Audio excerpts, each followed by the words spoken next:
ଯଦି କାହା ଉପରେ ମୁଁ ଭରସା ବିଶ୍ୱାସ କରିଥାଏ ନା, କି ମୋ ଜୀବନରେ ଦୁଃଖର ସାଥୀ ବୋଲି ଯଦି ମୁଁ କାହାକୁ ଭାବିଥାଏ, ସିଏ ହେଉଛି ମୋ ଭାଇ। ଆଉ କେହି ମୋ ଜୀବନରେ ଦୁଃଖ ବେଳେ ଠିଆ ବି ହେଇନାହାନ୍ତି, ଆହା ବୋଲି ବି କେହି କହିନାହାନ୍ତି।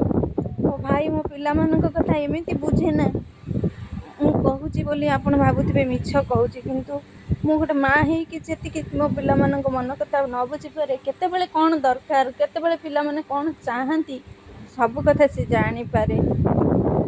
ଆଉ ପିଲାମାନେ ବି ତା ସହିତ ବହୁତ ଭଲ ଭାବରେ ମିଶିଯାଆନ୍ତି, କି ଏଇଟା ଆମର ଦରକାର ବୋଲି ତାକୁ କହିପାରନ୍ତି, ମୋତେ କିନ୍ତୁ କହିପାରନ୍ତିନି। ସେଥିପାଇଁ ମୁଁ ସବୁବେଳେ ଭାବେ କେଉଁ ଜନ୍ମରେ କି ପୁଣ୍ୟ କରିଥିଲି ବୋଲି ମୋତେ ଏମିତି ଗୋଟେ ଭାଇ ମିଳିଛି। ମୁଁ ସବୁବେଳେ ଠାକୁରଙ୍କୁ ଡାକେ ତା ଭଳି ଭାଇ ମୋତେ ସବୁ ଜନ୍ମରେ ମିଳୁ, କିନ୍ତୁ ମୋ ଭଳି ଭଉଣୀ ତାକୁ କେଉଁ ଜନ୍ମରେ ବି ନ ମିଳୁ। ଜୟ ଜଗନ୍ନାଥ।